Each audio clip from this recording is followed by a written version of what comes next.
Picture this: Meghan Markle, poised in a cream suit worth more than most people's rent, suddenly shoves her chair back and points a finger at Stephen Colbert.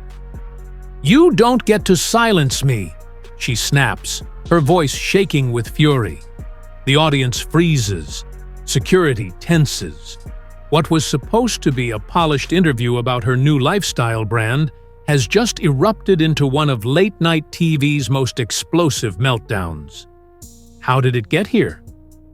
Just minutes earlier, Colbert had asked a simple question about her treatment of staff, a topic Meghan's team had explicitly banned. Her reaction? A full-blown implosion, complete with accusations of jealousy, gaslighting, and a dramatic exit that left even the crew stunned. Tonight, we're breaking down exactly what went down in that studio, why Meghan couldn't handle the heat, and why Colbert's team called this the most chaotic taping in the show's history. Buckle up, because this story is wilder than the tabloids could have invented. The interview started like any other celebrity promo. Meghan was there to talk about her new wellness brand, pitching it as a movement for authenticity and empowerment. Her team had sent over a list of pre-approved questions, softball topics about her inspiring journey and feminist mission. But Colbert, a seasoned interviewer known for his sharp wit, had other plans. Midway through, he veered off script, asking about the multiple reports of Meghan's difficult behavior with staff, from her acting days to her time as a royal. Her smile faltered. The audience held their breath. "Are you seriously suggesting I'm lying?" she shot back, her tone icy. Colbert stayed calm, but the tension was undeniable. This wasn't just a clash of personalities, it was a collision of two very different expectations. Meghan, used to tightly controlled media appearances, suddenly faced something rare: a host who wouldn't stick to the script. And what happened next? Let's just say the internet is still recovering. The moment Colbert asked about the palace staff's claims, Meghan's demeanor shifted. "That's tabloid gossip," she snapped, her voice sharp enough to cut glass. But Colbert didn't back down. "Multiple sources, including named employees, have shared similar stories," he countered. "Doesn't that warrant reflection?" Meghan's jaw tightened. She accused him of perpetuating harmful narratives instead of focusing on her work. Then came the turning point: Colbert's quiet but brutal reminder. "You built a brand on authenticity. Doesn't that include addressing criticism?" That's when Meghan stood up, her chair nearly toppling. "This is a hit piece," she declared, her voice rising. The audience gasped. Colbert, still seated, offered her a chance to cool off. Instead, she doubled down, accusing him of jealousy. "You're stuck behind a desk while I'm changing lives." The studio went dead silent. Even the crew, used to celebrity diva moments, exchanged stunned looks. Meghan's words weren't just defensive, they were personal. She'd crossed a line, and Colbert's patience was thinning. "Respect is earned, Meghan," he said, standing for the first time. The subtext was clear. She'd lost hers in that moment. What happened next was pure chaos. Meghan, now pacing the stage, compared Colbert to the powerful men in the palace who'd gaslit her. "History will remember this," she shouted, her voice cracking. The audience squirmed.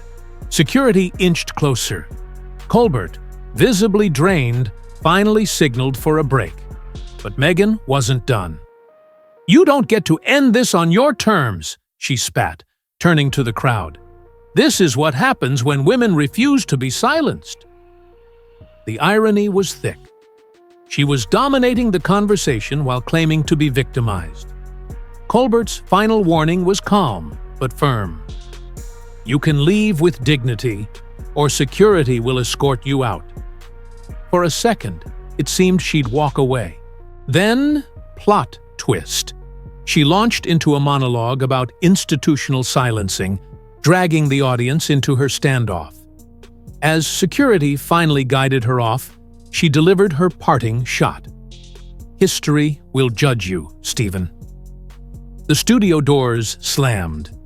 The second-hand embarrassment was palpable. Colbert, left alone on stage, managed a weak joke. Well, that happened. But behind the scenes, producers were scrambling. This wasn't just bad TV, it was a PR nightmare for Meghan, and a career-defining moment for Colbert. Within minutes, clips of the meltdown went viral. Your Team Meghan and Team Colbert trended for days. Critics called her outburst unglued. Supporters framed it as righteous defiance. But PR experts agreed. This backfired. Meghan, who'd built her brand on grace under pressure, came off as thin-skinned and combative. Colbert, meanwhile, earned praise for staying professional under fire. Even royal commentators weighed in, noting the parallels to her Oprah interview, another moment where accountability was framed as persecution. As for Colbert, he moved on with his usual wit, but insiders say the incident shook him. No one expected that level of hostility, a crew member admitted. The takeaway? Celebrities might control their narratives, until they can't. So, was Meghan right to call out Colbert? Or did she prove every critic who calls her difficult right? Let's be real. Tough questions come with the territory. If authenticity is your brand, you can't dodge them, especially when multiple sources back them up. But hey, maybe we're all missing the point. Maybe this wasn't about truth. Maybe it was about control. And in that battle, Colbert won. Drop your take in the comments. Was this a justified stand or a celebrity tantrum? And don't forget to subscribe. Because if there's one thing we know about Meghan Markle, she's never boring. If you enjoyed this deep dive into Meghan Markle's explosive interview with Stephen Colbert, don't forget to hit that like button and subscribe for more unfiltered breakdowns of the biggest celebrity moments. Let me know in the comments, do you think Meghan was right to walk off? Or did she take things too far? And turn on those notifications so you never miss when drama goes down. Thanks for watching, and I'll see you in the next one.